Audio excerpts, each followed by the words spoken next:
아트 딜리버리의 현대미술사 박스에서 소개할 첫 번째 작가는 르네 마그리트입니다. 마그리트는 우리에게 아주 익숙한 예술가죠. 중절모를 쓰고 레인코트를 입은 남자들이 공중에 두둥실 떠있는 장면을 어디선가 보셨을지 모릅니다. 마그리트의 골콩드라는 그림은 서울 시내 대형 공사장 가림막으로 쓰였습니다. 어둠이 내린 집에 조명등 하나가 불을 밝히고 있지만 역설적으로 하늘은 푸르기만 한 빛의 제국은 김영하 소설의 표지 그림으로 사용되기도 했습니다. 파이프가 그려져 있지만 이것은 파이프가 아니다라고 쓰여져 있는 그림도 유명하죠. 이 작품은 프랑스 철학자 미셸 푸코가 이미지와 언어 사이의 문제를 사유하는 데 중요한 단서가 되기도 했습니다. 이처럼 마그리트는 우리에게 익숙하게 느껴집니다. 하지만 그의 그림이 널리 알려진 만큼 실제로 우리는 그의 그림을 깊이 그리고 많이 알고 있는 걸까요? 마그리트는 1892년 벨기에에서 태어나 1967년에 타계했습니다. 20세기 전환기에 태어나서 양차 세계대전을 겪었고 미술을 배우는 과정에서 인상파, 입체파의 영향을 받았으며 1927년 브뤼셀에서의 첫 전시 후 프랑스로 이주하게 되어 프랑스 초현실주의자들과 교류를 갖습니다. 20세기 초반 예술계는 아방가르드의 급물살을 탔습니다. 전위를 의미하는 아방가르드는 이 시기 다다이즘과 초현실주의로 대표됩니다. 전쟁에 개탄하며 이상주의를 모색한 다다이즘의 예술가들은 베를린, 파리, 취리, 뉴욕 등지에서 실험적이고 도발적인 형식으로 예술을 펼쳤습니다. 그 어떤 의미도 원천도 갖지 않는 무의미한 단어 다다를 기치로 삼고 관습에서 벗어나려는 급진적인 행위가 벌어졌습니다.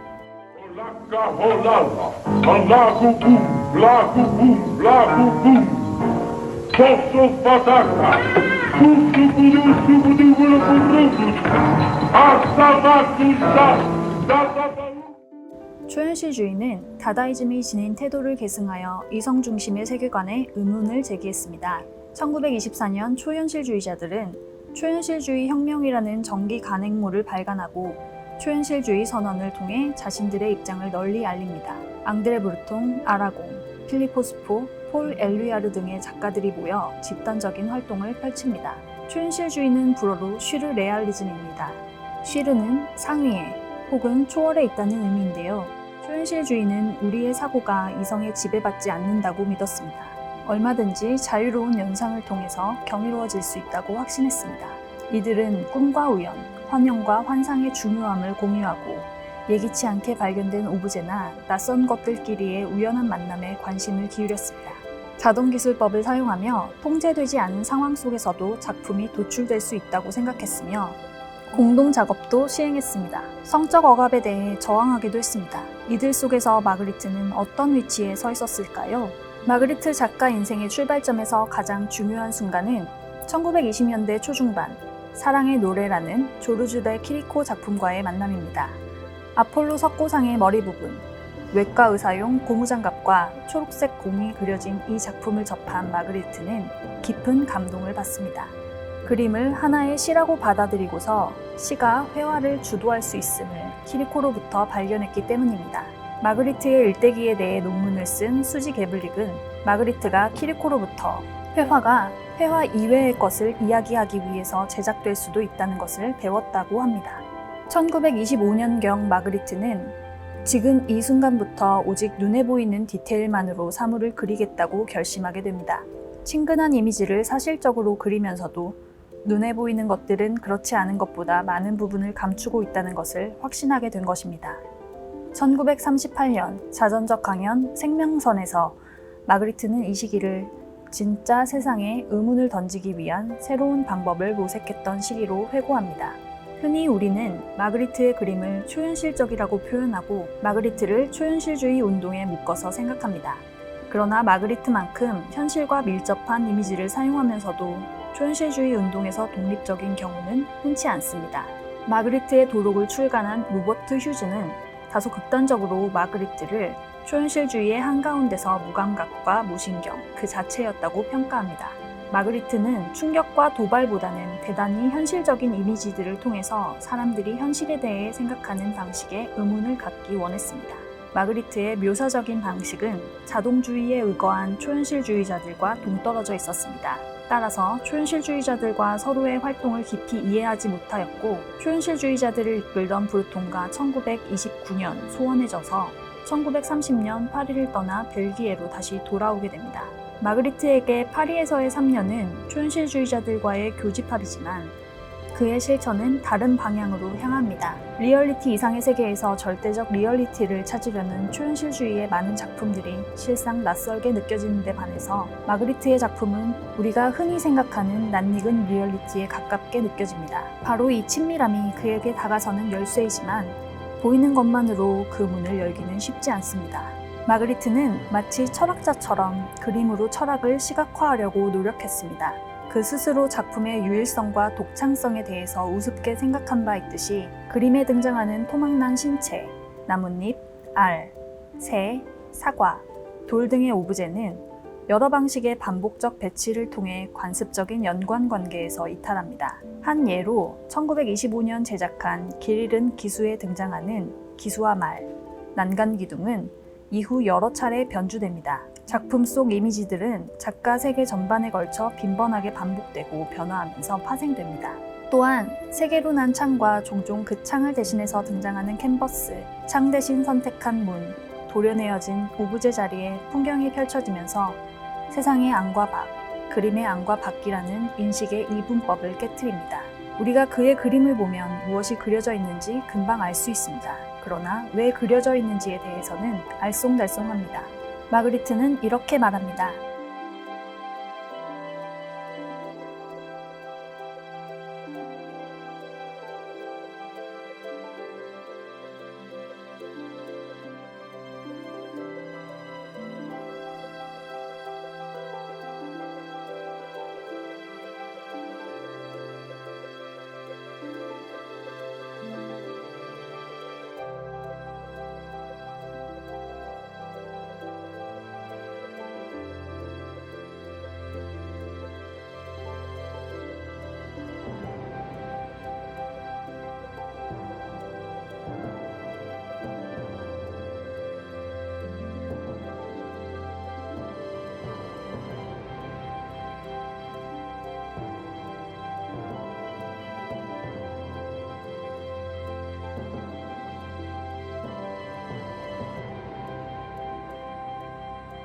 한편 작품 해석에서 작가의 개인사를 언급하는 것은 조심스럽지만 마그리트의 유년 시절 어머니가 강물에 투신한 사건은 많은 해석의 여지를 남깁니다.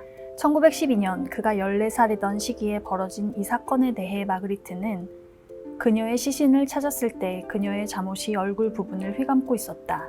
그녀 스스로 택한 죽음을 보지 않으려고 옷으로 자신의 눈을 덮었는지 아니면 소용돌이 치는 조류 때문에 그러한 식으로 얼굴이 덮였는지 모르겠다고 떠올립니다. 마그리트 그림에 반복해서 등장하는 베일로 얼굴을 감싼 이미지들을 두고 어머니에 대한 무의식적인 기억으로 평가하는 경우가 있습니다.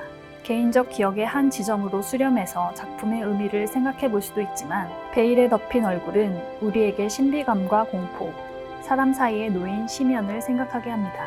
그는 우리가 관습적인 상징에 머무르지 않고 시적인 요소와 신비함에 다가서기를 바랍니다. 이를 위해서 마그리트가 취하는 작품 제작 방식은 대페이지망입니다. 주로 우리의 주변에 있는 대상들을 매우 사실적으로 묘사하고 그것과는 전혀 다른 요소들을 작품 안에 배치하는 방식인데요. 초현실주의자들이 즐겨 취한 방식이기도 합니다. 이 방식이 사용된 그림에서 우리는 일상적인 관계에 놓인 사물과는 이질적인 모습을 찾게 됩니다. 시에서 기존의 질서를 벗어난 표현 방법을 시적 허용 또는 시적 자유라고 부르는데요. 마그리트는 그림에서 시적 자유를 추구합니다. 마그리트의 그림은 우리가 보는 세계의 질서를 답습하지 않습니다. 때로는 사물만으로 많은 질문을 던지는 것을 넘어서 작품에는 글자가 적혀 있는데 이 글자들이 의미 찾기를 더 방해합니다. 물론 마그리트는 방해라고 생각하지 않겠지만 말입니다. 마그리트 그림에서 중요한 언어와 이미지의 관계 모색은 1920년대 후반부터 특징적으로 나타납니다. 꿈의 열쇠는 가방을 그리고 그 아래 르시엘, 즉 하늘이라고 쓴다거나 나무 잎사귀를 그리고 그 아래 라따블르, 즉 탁자라고 쓰고 있습니다. 틀린 조합처럼 보이는 그림과 글자들은 마그리트의 고약한 장난일까요? 마그리트는 이름과 사물의 관계는 사실 임의적으로 연관 맺고 있다는 진실을 이처럼 미끄러져 버리는 이미지와 의미 관계 묶음을 통해 환기시킵니다. 대표적 작품인 이미지들의 배반을 볼까요? 여기에는 파이프가 그려져 있고 그 아래로 이것은 파이프가 아니다 라는 문장이 있습니다. 보이는 것은 파이프이지만 이 그림은 엄연히 파이프를 그린 그림입니다. 이 그림을 통해서는 한 사물의 외양으로부터 파이프라는 사인, 즉 기호를 확인할 뿐 파이프라는 사물과 직접 만나는 것은 아닙니다. 기호는 밖으로 드러나는 기표와 의미를 뜻하는 기의로 이루어지는데 기표와 기의는 사실 임의적으로 구성되어 있습니다. 단어는 이미지와 정확히 대응하지 않습니다. 마그리트는 언어의 모호함과 불명료함에서 비롯한 유의를 평생 지속하였습니다. 마그리트는 예술과 철학이 우리에게서 아주 먼 것이 아니라 일상에서의 질문을 만들어가는 과정임을 환기시킵니다. 내가 보고 있는 것이 내가 알고 있는 것일까? 알고 있다는 확신은 진실일까? 아니면 내가 그렇게 믿는 걸까? 연이은 질문이 만들어집니다. 그렇다면 우리도 일상에서의 질문을 만들어 볼까요? 우리가 이번에 영감을 받아볼 작품인 마그리트의 귀환을 살펴보겠습니다. 1940년 제작된 이 그림은 병치의 방식이 적극적으로 반영되었고 신비로움에 매료된 마그리트의 정신세계가 잘 드러나 있습니다. 눈으로 확인 가능한 부분들을 찾아볼까요? 하늘이 보이고 날개를 펼치고 날아가는 새의 형상이 눈에 들어옵니다. 새의 몸통에는 다시 하늘이 보이는데 이 하늘에는 구름이 떠 있습니다. 그리고 그림의 하단에는 알이 놓인 둥지가 보입니다. 조금 더 살펴볼까요? 또렷하지는 않지만 저 멀리 숲과 나무가 자리합니다. 다시 하늘을 볼까요? 하늘이지만 반짝이는 별과 같은 점들이 드문드문 박혀 있습니다. 이 작품의 배경은 밤일까요? 혹은 낮일까요? 쉽게 대답하기 어렵습니다. 다시 한 번 더 주의 깊게 살펴보겠습니다. 그림의 왼편의 위에서 아래로 검은 테두리가 보입니다. 미세하게 가로줄이 난 이 부분은 그림 아래편까지 이어지고 그림의 하단에는 빛이 비춰지고 있습니다. 마치 창이 나 있는 모습으로 보입니다. 우리가 앞서 얘기한 것들을 다시 생각해 볼 때 그림에서 읽어낸 것들의 조합은 하나의 잘 구성된 의미를 이루지 않습니다. 밤의 풍경이라고 확신한 채 그림의 의미를 재구성한다면 그림의 많은 요소들은 밤의 풍경임을 설득하기 위한 장치들로 변할 것입니다. 만약 풍경이 아니라고 확신한 이들이 있다면 우리가 풍경이라고 믿고 부르는 것들을 내려놓고 상상력을 발휘해서 이 그림을 설명할 겁니다. 나아가서 오브제와 낯선 것들의 병치에 대해 더 생각해 봅시다. 새와 알은 자연스럽게 서로를 연상하게 만듭니다. 새와 새의 둥지, 둥지 속에 아직 부화하지 않은 알을 보면서 성장에 대한 우화를 생각해 볼 수도 있겠네요.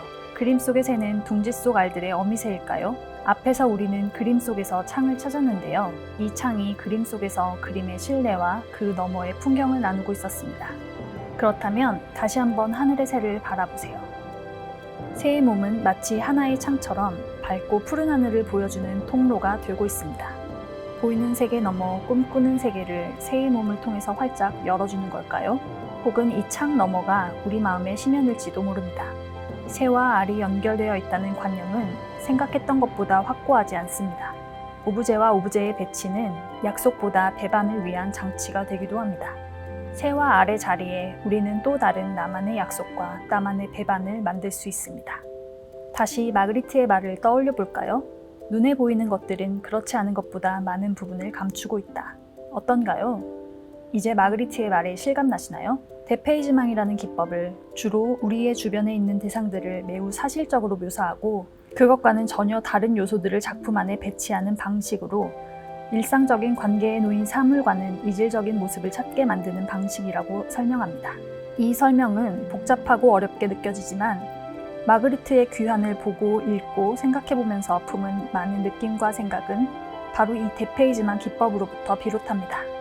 마그리트는 우리에게 답을 전하지 않았습니다. 다만 질문을 던졌습니다. 그는 익숙한 오브제를 대신할 또 다른 놀이의 가능성을 열어놓았습니다.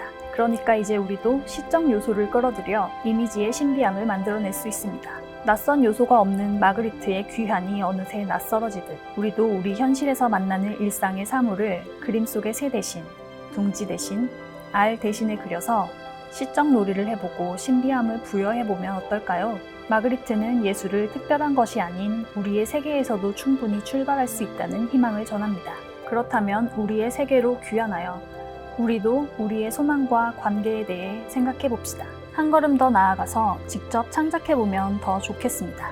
아트 딜리버리는 시대를 이끈 한 명의 예술가를 통해서 그가 던진 질문을 숙고해보고 우리 또한 한 명의 예술가가 되어보는 기회를 마련하고자 합니다. 마그리트로부터 배우고 또 직접 여러분이 마그리트가 되어 새로운 상상의 타래를 펼쳐보세요. 기발한 예술적 표현을 자랑할 수도 있고 우리가 직접 세운 고민과 질문들에 스스로 답을 찾아가는 과정이 될 수도 있습니다. 마그리트의 작품 귀환에서 출발하지만 어느새 여러분 각자에게 귀환하는 이 놀이이자 실천에 더 가까워지시면 좋겠습니다.